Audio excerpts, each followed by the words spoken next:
the Vice President of Advocacy and Operations at Jesuit Refugee Service USA, an international Catholic humanitarian organization serving refugees and other forcibly displaced people in more than 50 countries around the world. Today, we will discuss our latest report developed in collaboration with the Boston College School of Social Work called Navigating the US-Mexico Border, Digital Practices of Migrants and Their Psychosocial Needs. The report features the initial findings of an ongoing research project conducted by Dr. Alejandro Olayo-Méndez, professor of social work at Boston College. In his research, Alejandro investigated the digital practices of migrants, including issues surrounding the implementation of the CBP One mobile application. We'll also be joined by my colleague Josh Utter, advocacy officer at JRS USA, who worked in collaboration with Alejandro to edit the report and provide a policy perspective. Now, before we get started, I'd like to go over just a few housekeeping items. Please stay on mute throughout the presentation to prevent any disruptions. During the presentations, you're welcome to ask questions in the chat, which we'll address during the Q&A portion of the event at the end. Please also note that we're recording the event so that we can share it on our website. Now, to get us started, I'll introduce Josh Utter. Josh has been with JRS USA for 6 years and is focused specifically on asylum and border policy. He holds a bachelor's in international studies from Loras College and a master of social work from Arizona State University. Thanks again for being with us, and I'll hand things over to Josh. Thanks, Julia, and I'll get up. Or great, my slides are coming up. Thank you, Clara. But again, great to see such a large group today. Really, thank you for joining us all today. And from my portion, I'm just going to set the context so I can eventually pass it over to Alejandro so he can share more about his research. But the number of people arriving at the Southwest US land border has increased significantly, prompting a humanitarian response at the border to meet the needs of those seeking entry. U.S. Customs and Border Protection, CBP, reports that it encountered over 2.4 million persons in fiscal year 2023, setting a record for the number of encounters at the Southwest border. Coming from Venezuela, Mexico, Honduras, Guatemala, Haiti, and several other countries, many of those arriving in northern Mexico are seeking protection from conflict, persecution, discrimination, violence, and other challenging conditions in their countries of origin, and intend to apply for asylum in the United States. In October 2020, CBP launched the CBP One mobile application. CBP One serves as a single portal to a variety of CBP services. Using a series of guided questions, CBP One directs users to the appropriate services based on their needs. In January 2023, the application became available for asylum seekers to submit biographical information in advance, and as well as request and schedule an appointment at an eligible port of entry at the Southwest US border and begin the asylum process.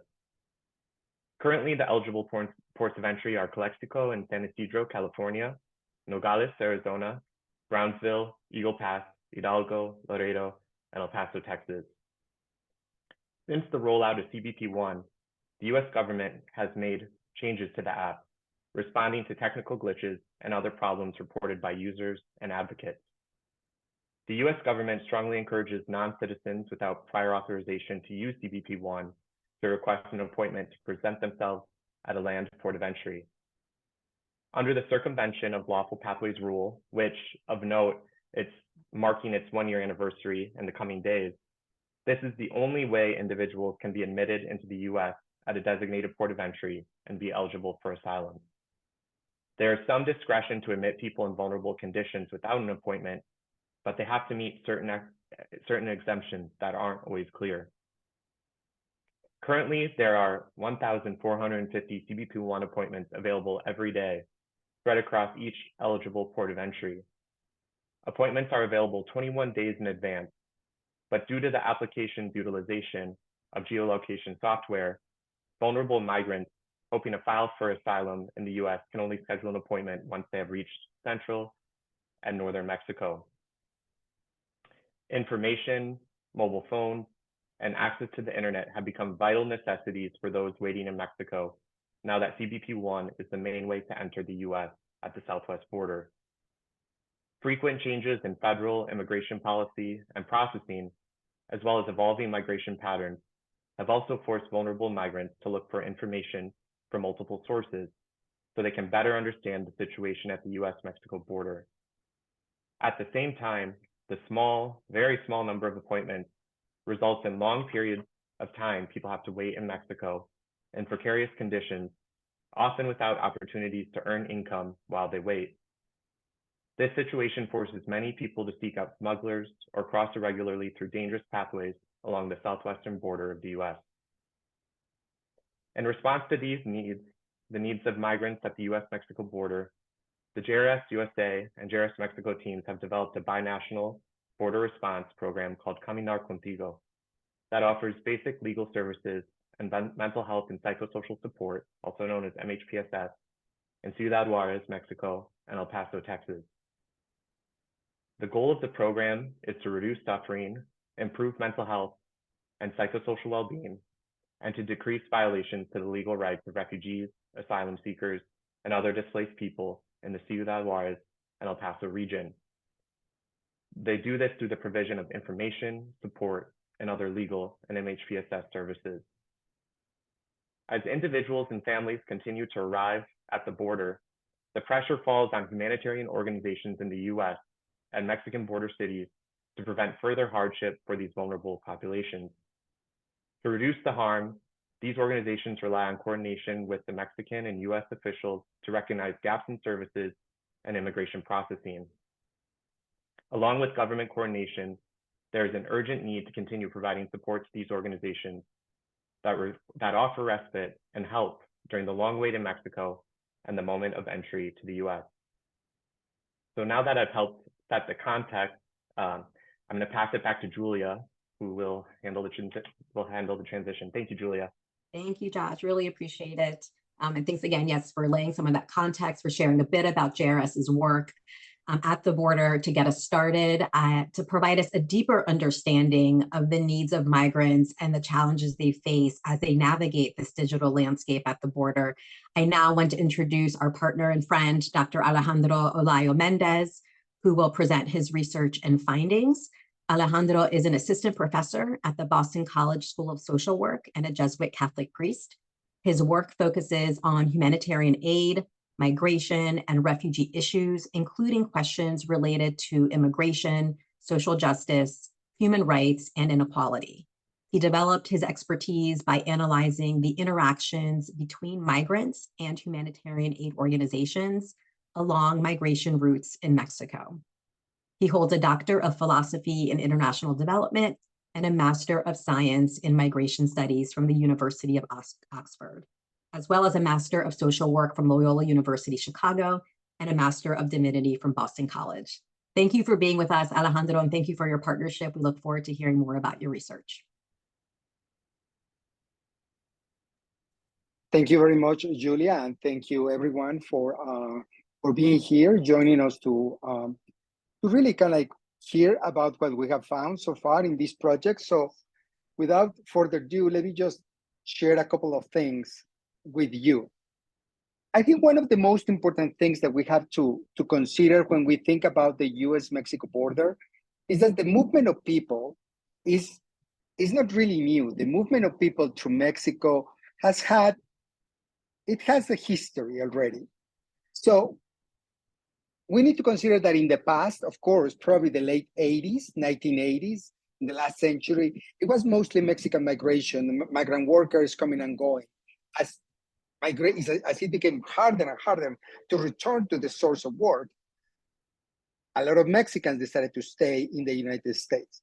I think after the 80s, there's a shift to here, and we hear all these stories about Central American migration. We hear a lot of things about La Bestia, how difficult it was kind of like for Central Americans to move through Mexico in attempting to reach the border with the US. Of course, even previous to the movement of Mexicans, we have the Civil War in the 80s in Central America, and that also has some movements. And then, but then after the Central American migration, and that's also the rise of the so-called Casas de Migrantes along migration routes in Mexico, we have a shift to South American migration. We start to see more and more people coming from countries like Venezuela, countries like Colombia, Ecuador, and we also have a lot of Haitians coming through Mexico attempting to reach the border. It's important to say that these Haitian populations have been Haitians that have been either in Brazil or in Chile for several years, especially after the earthquake of 2010. They migrated to those countries, and then they resumed their journeys in attempting to reach the US border. So it's important to see how these migration patterns through Mexico are a living thing. They change. And now, especially probably in the past years, we have also, along these populations of Central Americans, South Americans, we also have something that the scholars have called extraterritorial migration, meaning some migrants that come from China, India, Bangladesh, some that may come from Middle Eastern countries, people that come also from African countries. I mean, like, it's sometimes one is kind of like surprised to find these kind of populations at the border, but I will say a little bit more about that later. And then you have, with this extraterritorial migration, you also have a new movement of Mexicans now as internally displaced people. That means Mexicans fleeing violence from Mexico. So all these people, all these populations, all these different nationalities converge at the border. And of course, servicing them presents a challenge for anyone that works or provides humanitarian assistance there. Then we have, of course, CBP One. January 2023, I was there. Probably I saw Pedro Velasco probably joining us in the audience. I was at the border in Nogales, the day of the rollout of CBP.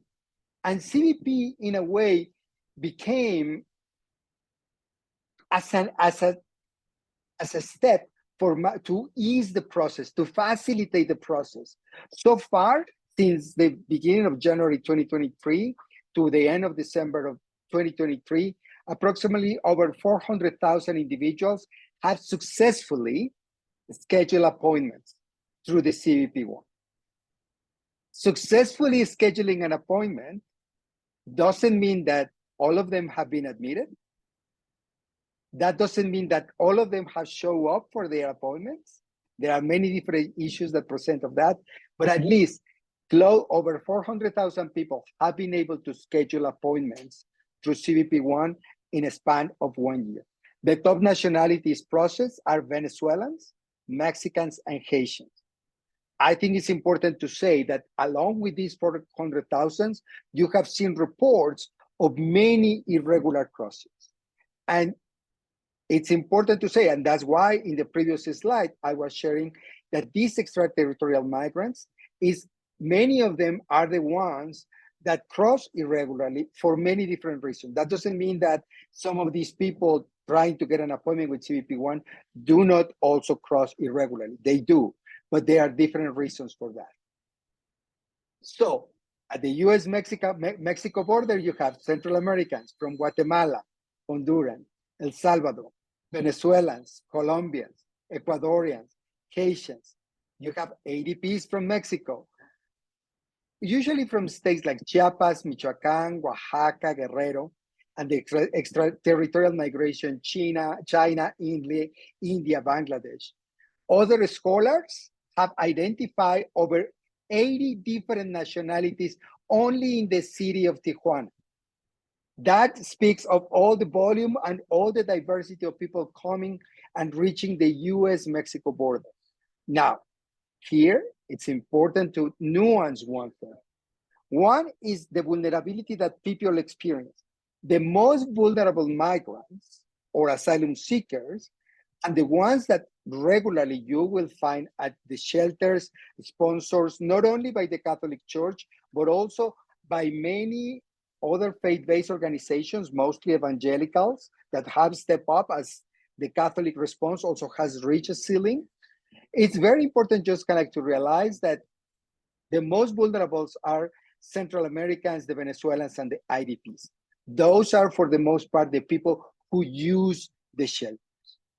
The extraterritorial migrants, they arrive, what I call their movement will be kind of like a resource migration. That means that they have more resources, not much, but enough resources that for them, there is no need to use a migrant shelter. They use other networks, they stay or sustain the weight in different ways. Many of them will receive resources from networks in the United States, people that they have in the United States, and they will be able to pay a smuggler that brings them to the border, and often the smuggler will encourage them to cross irregularly.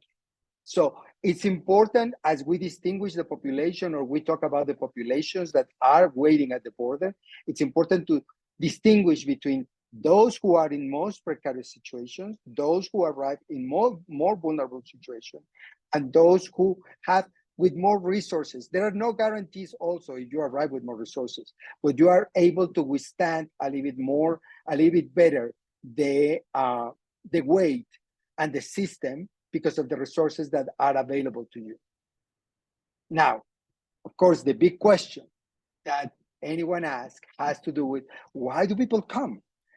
I will say that it's not the first time that I have listened to stories of people about migration. I have heard stories along the Clases de Migrantes for several years, and in several points in the very south border, central Mexico, northern Mexico.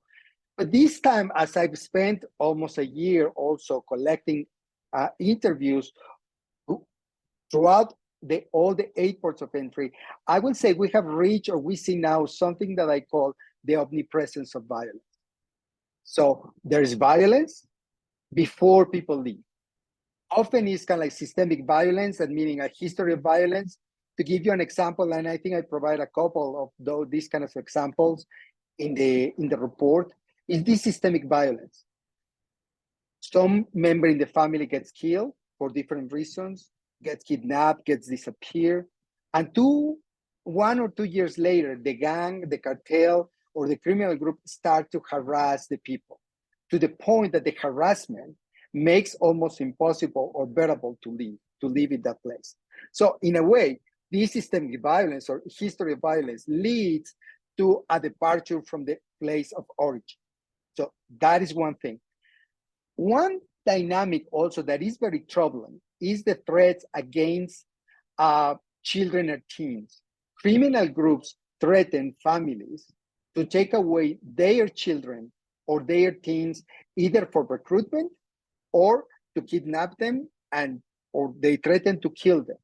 So this dynamic probably resembles something that in other contexts, it's called kind of like the recruitment of children, soldier children, like in Africa, that has been common.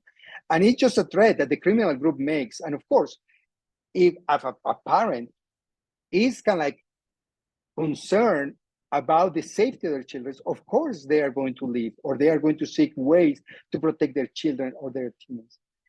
Other times, this violence comes in the form of extortion, something that is called derecho de piso, derecho de guerra, impuesto de guerra.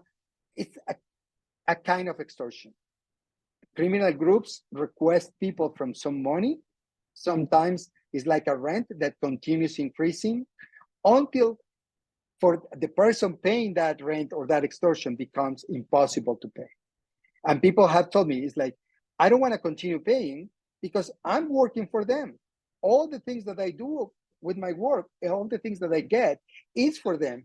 So that in a way forces, when it's impossible to do it, then that leads people to leave the place of origin. One of the things that it is important, other times they're kind of like triggering events. There's a shooting in the house, there's a direct threat, death threat to the family of to the member. So it's very important to understand that they live for those reasons.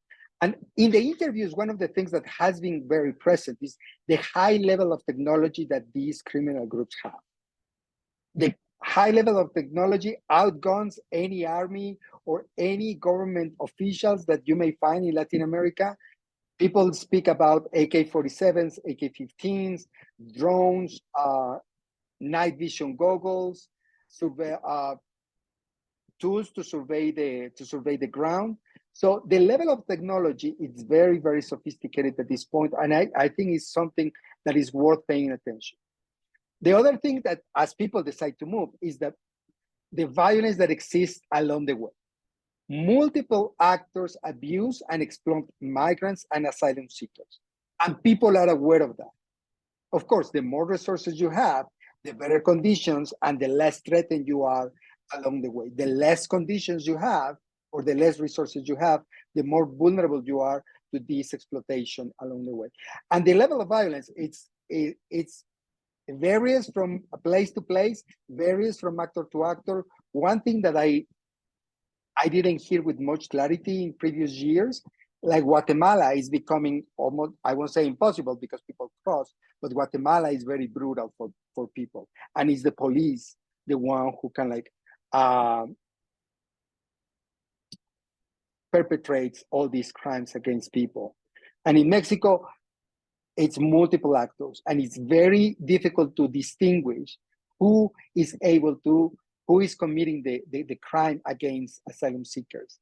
One of the migrants that I interviewed, she was saying, I interviewed her in Mexicali. The only way in which I can distinguish the good ones and the bad ones, the good ones come under the bus and they ask questions. They may ask you to get down from the bus, but they ask questions. The criminals ask for money. That's the only way I can distinguish who is who, which is a very basic notion of distinction, which is the good and the bad. And then you have the violence at the border. Kidnapping is not a new practice, it's not a new phenomenon along the migration route, but it's the level of brutality involved in the kidnapping has been off the charts, especially in the east part of the southwest border, meaning Laredo all the way to Brownsville. The level of violence and strategies resemble war times. There's paramilitary training, forced labor, gender-based violence in very, very brutal ways, and psychological torture against people. And it has become a very profitable business for people. So what does all this have to do with CBP One, social media, and information? Well, what are digital practices? So digital practices refer to these assemblages of actions that involve tools and digital technology. In a way, they allow people to achieve particular goals, enacting particular social identities, or reproducing or staying in touch with their social relationships. Of course, these digital practices deal not only with having a mobile phone. The mobile phone is a tool, and that is very important to understand. It's also all the social media platforms, but it's also how people interact or navigate throughout these individual platforms. And then you have all the collateral needs that emerge with having to apply for asylum through a mobile application. Electricity, how do I charge my phone? Something that I never saw before is charging stations for a phone at migrant shelters. And now some shelters that have 1,200 people every day or at any time at the shelter, you need to have a system of how long people can charge their phones and how people can leave their phones and so on. So it has given rise to many different things. Of course, you need internet access and reliable internet access. You need secure connections, and you need skills to navigate the digital world. Even though the report says that a lot of the people that we interview have a secondary level of education, probably, we will say 6, it will be all the way to 9, 10 grade of education. That doesn't mean that people are fully literate in how to navigate the digital world. So, in terms of digital practices, CBP One has forced migrants to have a phone. There's a need for a mobile phone. And for the most part, people say that with the phone, people feel more secure. Why? Because people have, one, the ability to connect with their people. the ability to remain connected to their contacts. And the other one is they need the phone, and that's why they feel secure. They need the phone to apply for the application. The big question is like, there will be some migrants who do not have a phone, or when they are moving in big groups, 10, 15 people, in the case of some IDPs, there would be only 2 phones available for the family. So who controls the application is also important. Then it's not only the need of a mobile phone, but it's the need of information. And I think this is the most critical part behind the application, is this unspoken need of information. I ask people, okay, where do you look at the information that you need? Many of them use social media, and by social media, we need to be careful. WhatsApp is the medium, but it is not that they look on WhatsApp, the medium. They join groups on WhatsApp, which is people are there, and they have their contacts through WhatsApp. The other one is word of mouth. So along the way, people meet people, even if it's for some moments or for certain part of the route. So people can like get information there from people along the way, and others are able to Google some of their questions that they may have. What is true, or what I have found interesting, is that even though official information is available, that does not mean that information is accessible for people, meaning that it is at a level or conveyed in a way that people can understand it clearly. And I think that is a very important thing, is let's not assume because that information is available, we understand things. I have an advanced degree, and believe me, sometimes I have to go and read 3 or 4 times what exactly do they mean in the application. And of course, after doing that, I go and I consult with my lawyer friends so they can tell me exactly what does it mean, the things that are there. So when people gather information, what do they use? They use Facebook.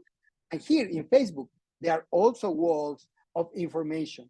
And of course, there's a CBP One official, but if you Google on Facebook CBP One official, you will get like 15 official pages of CBP One. Then you have, of course, the second one is, of course, the most thing is WhatsApp. But again, I would say WhatsApp is the medium. WhatsApp is the medium that people use to communicate, because WhatsApp is a platform that moves through the internet. So that's a cost-saving tool for migrants, because then they don't need to have a cell phone plan to use the phone. Then, of course, it's Facebook Messenger, Google, and YouTube. It was very interesting kind of to see that YouTube has become a tutorial for how to fill the application, how to find these things, how to do these sort of things. So, of course, the big question here, give me a second. The big question here is like, how do people know that this information is reliable? And it's in the interviews, I guess it's funny.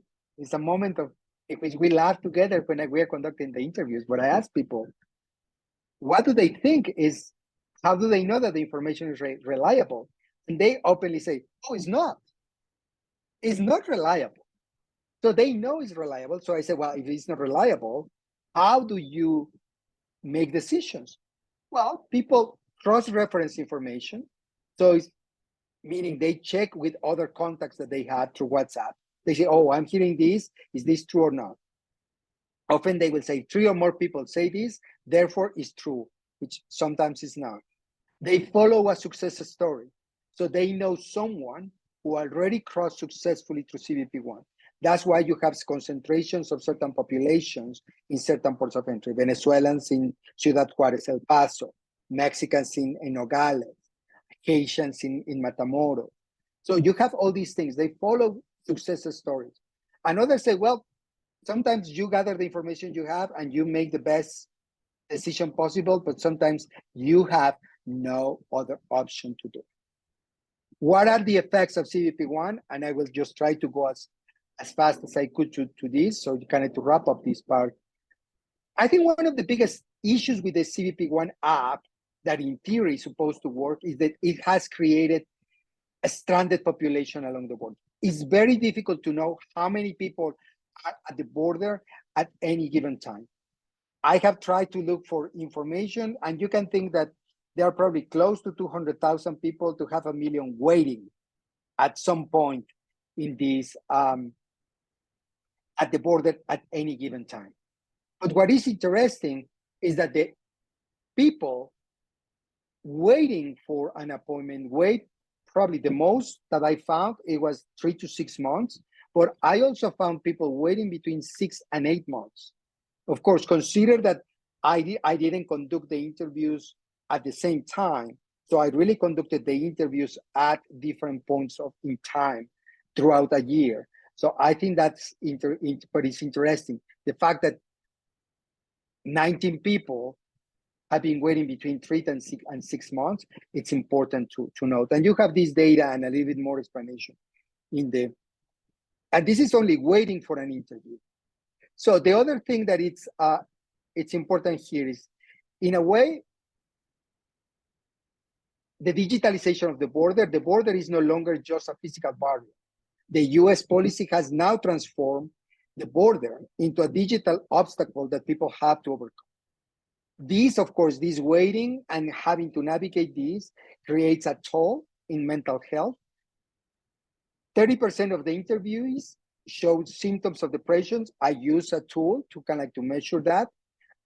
It's an international standardized instrument that give us a sign that people are showing signs of depression. But also 52% of interviewees, like more than half, show signs of what is called poor well-being. So people who are not well at all. And finally, migrants express that their top 3 needs, that the needs that they have to do with income. And that's, of course, if people have to be waiting in precarious conditions and without too much, and in these in migrant shelters for long periods of time, income becomes a need. They see that being displaced is a big need, it's a big issue, it's a problem that they see. And the general mental health, the communal aspect, is another issue. They perceive that everybody's stressed, and there is the personal and mental health, individual mental health of individuals. So I will stop there, and we will continue with I will go back to Julia, but we will have time to respond to some Q&A. Yes, thank you so much, Alejandro. It's really informative. As you can tell, Alejandro has done very impactful research with a lot of interesting data. There's more in the report, so there's a link to the report early up in this chat if you want to scroll. We'll post it again as well, and you can access the full report with all of this helpful information. And I see we have some great questions coming through the chat already, so I would recommend anyone else, if you have questions that have come up, thank you, Glada, for posting the link. Feel free to continue dropping questions in the chat. I will now hand things over to Josh, who will walk through some specific policy recommendations that we included in the report, specifically related to how the US government and other influencers in the region can take action to improve access to asylum at the border, specifically related to the application as well. So Josh, I will let you walk us through some of the recommendations included in the report. Is my screen okay? I know using it's showing the whole okay. desktop. Yeah. Okay, let's fix that. I'm sorry, everyone. Bear with me. Even though I'm young, I don't know sometimes how to do Zoom properly. So let me stop my share. Bear with me here.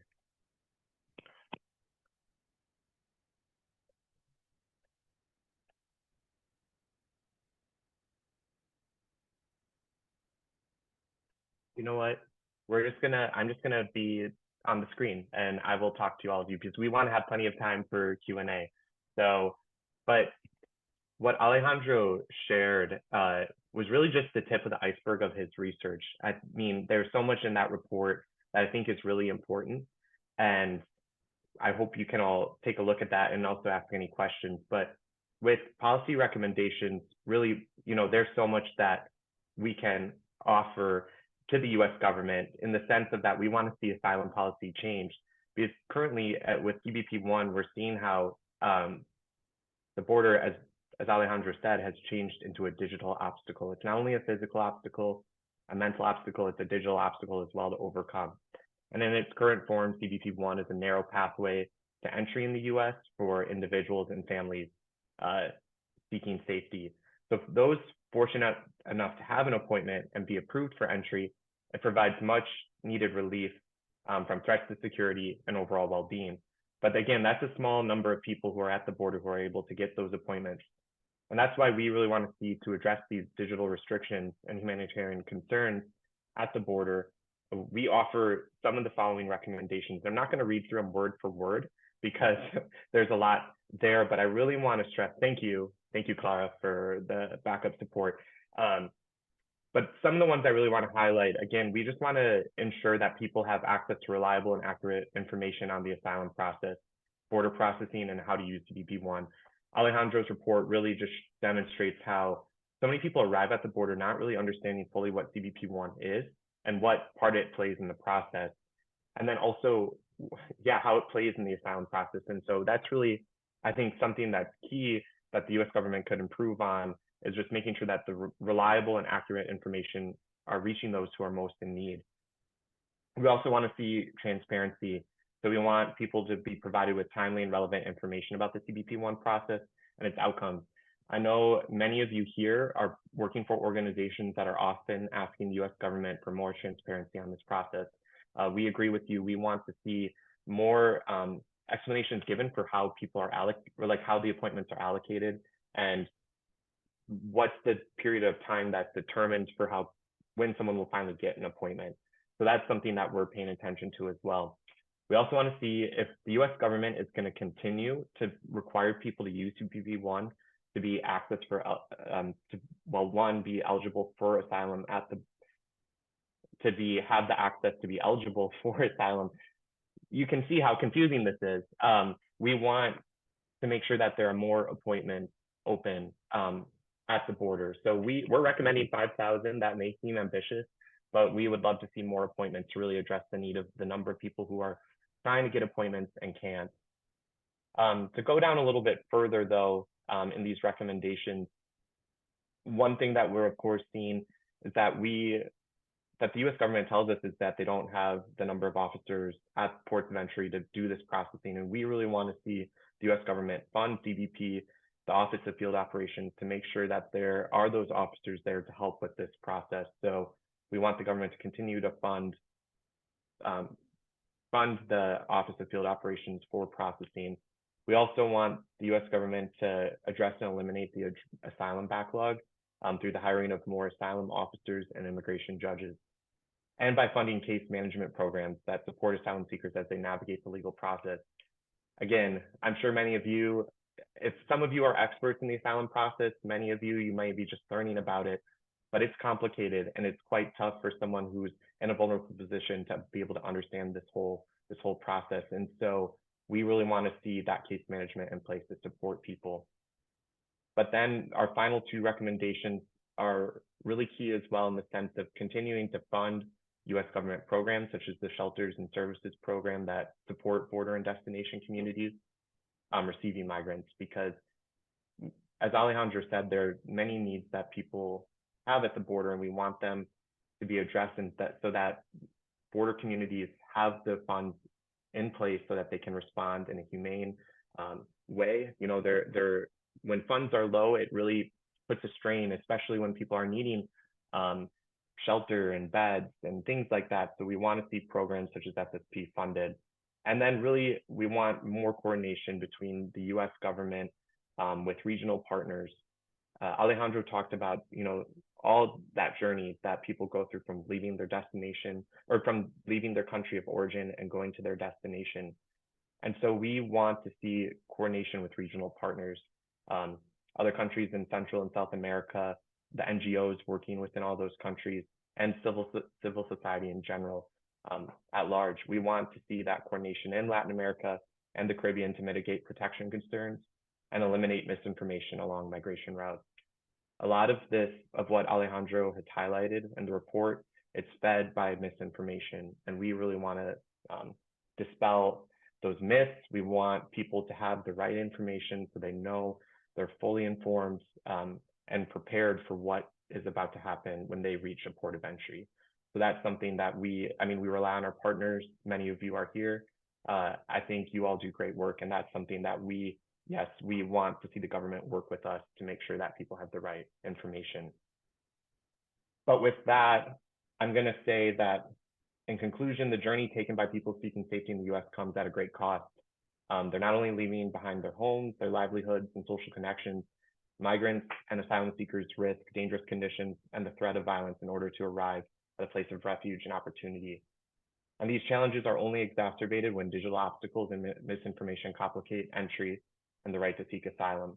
So we want the US government to continue to improve CBP One while addressing accessibility issues, especially for those who have limited digital literacy.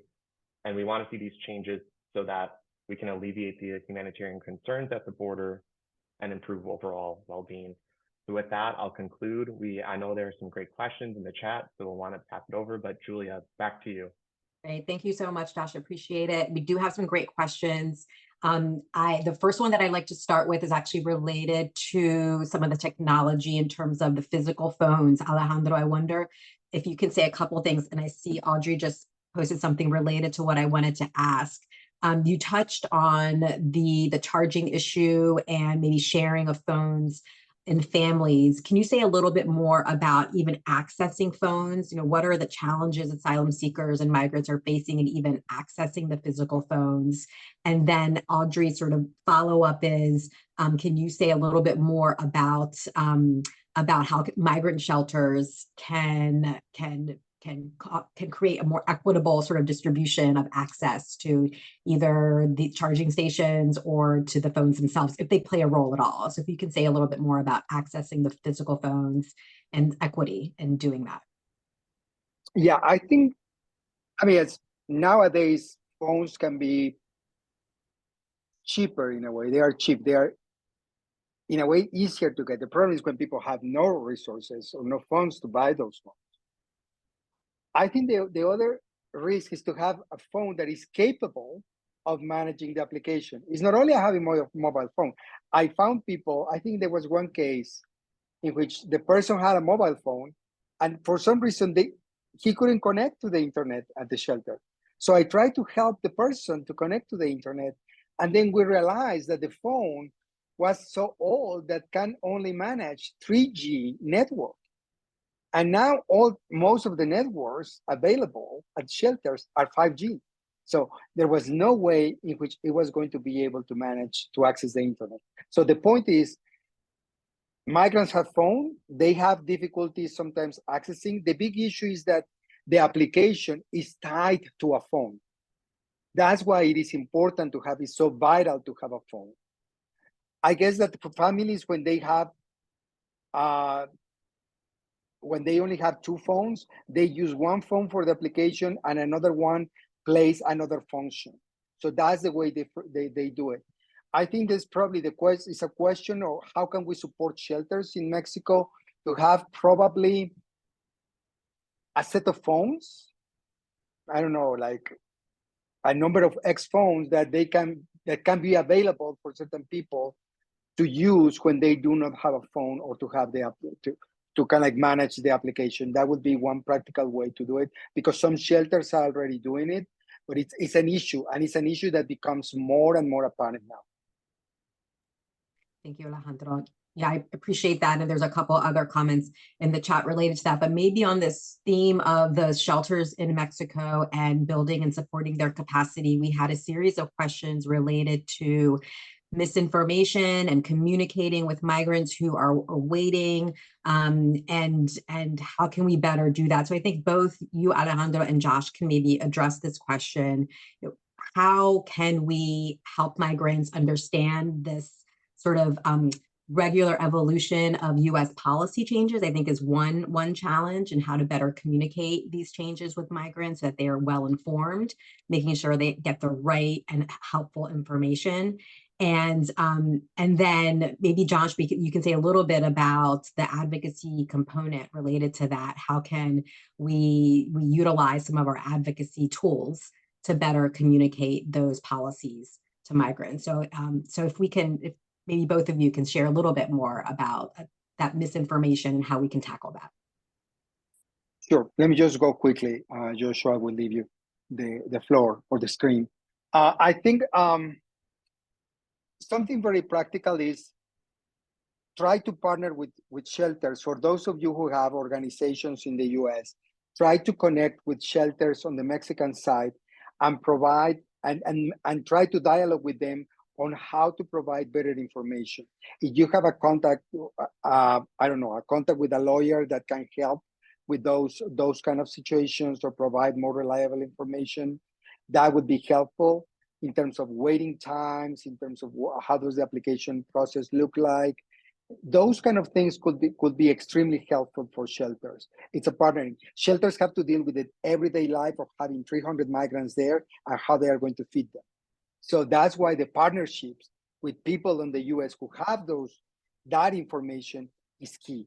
And sometimes that information is or those collaborations are difficult to get or to create. So I think part of the initiative could be like those of us who are in the US that may have certain contacts along the border, how can we collaborate with organizations on the Mexican side?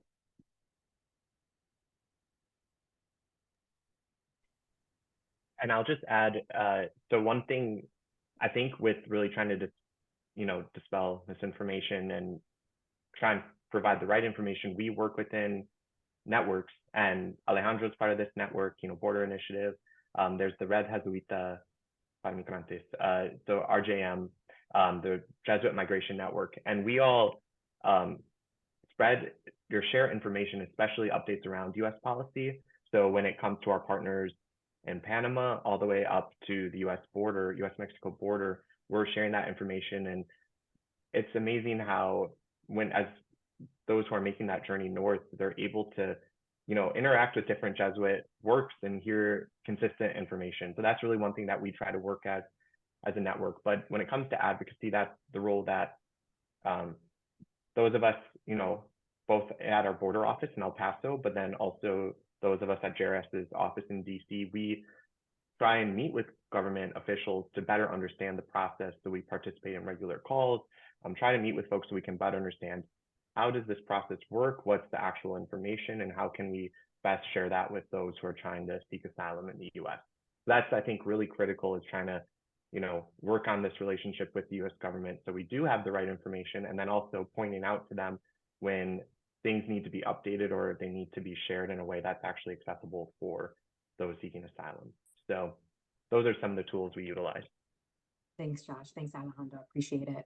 There are a couple questions related to what happens after or during the appointment process. So two of them are slightly related. One is how, and I don't know if I know we're not necessarily working in this level of detail, but if either or both of you can speak to how CBP One approaches assigning the appointments, if we know anything anecdotally or more specifically about that process. And then is there any effort to expedite the cases of Mexican asylum seekers in particular, since they're waiting in their country of origin? So they are are forced to wait in the country where they're seeking to flee. So again, any insight on how CBP assigns appointments once they're requested through the app, and then any thoughts around expediting cases of Mexican asylum seekers specifically? Yeah, two things. One is you can only request the appointment, and this is a geolocalization issue. You can only request the appointment once you have passed the 19 parallel, meaning slightly north of Mexico City. Once you have reached that geographical location, then you can start applying for the appointment. So that's another barrier in terms of the process of the app. I think like in terms of the app, how do they assign appointments? They, at least what I have heard from CBP officers and some people on the ground, they are trying to allocate half of the appointments to the oldest application. So those people who have been waiting for a long time, half of the 1,450, let's say 750 applications will be allocated to the oldest applications, and the rest is kind of like a lottery. But in practice, it's a lottery for everyone.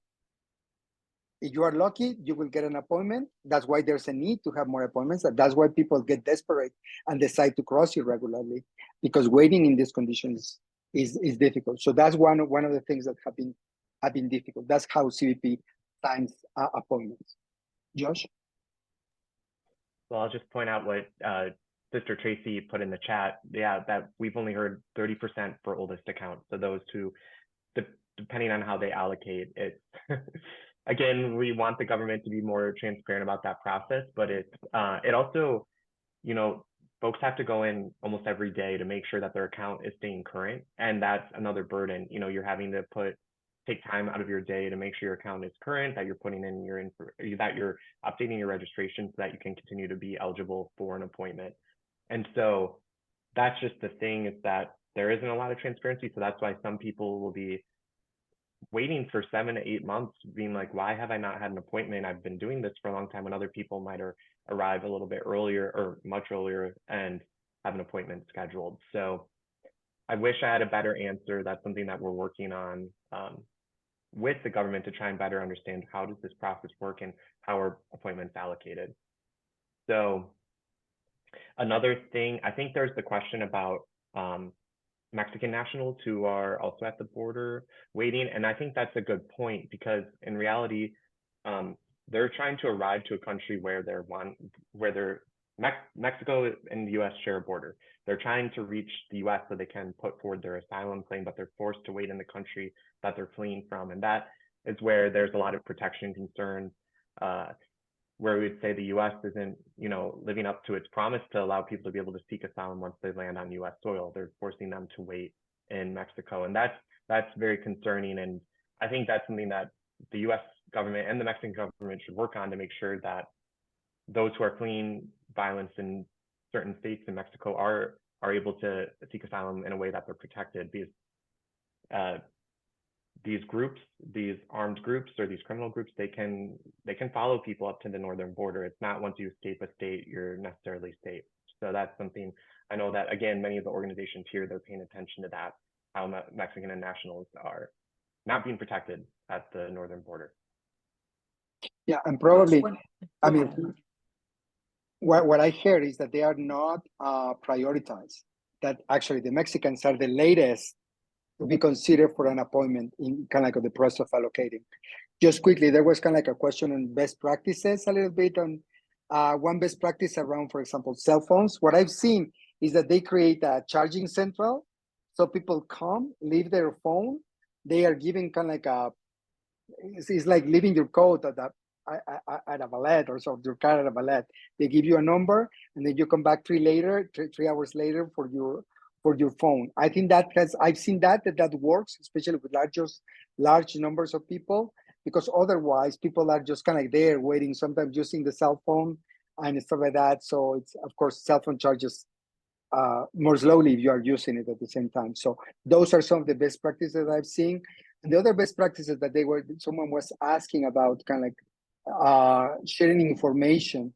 I think the best way that I've seen is when the shelters in Mexico partner with someone that has a legal expertise on the US side. Once those partnerships are established, then kind of like the question is how frequent the US can come, or the partners in the US can come to give these workshops. But because they are usually lawyers, are the ones who have the latest information and make it accessible in that regard. In that regard, Kino Border Initiative has kind of like a good practice of the workshops, how they do it. I think like JRS also in El Paso have a good practice on that in the Caminar Contigo program. So there's a little expertise on how the best practices of how to do it. But the key is in the partnership between organizations in the US and on the Mexican side. Great. Thank you. Thank you for expanding on that, because there was a lot of interest in how we can, again, build that capacity and that partnership so that we can provide as much support as possible. We only have a couple more minutes. I'm going to ask my colleague Clara if she can drop contact information for Alejandro and Josh into the chat, so that if anyone wants to follow up, please feel free to do that. 2 final quick things. Josh, are there any advocacy actions that folks can take in the short term on this or related issue?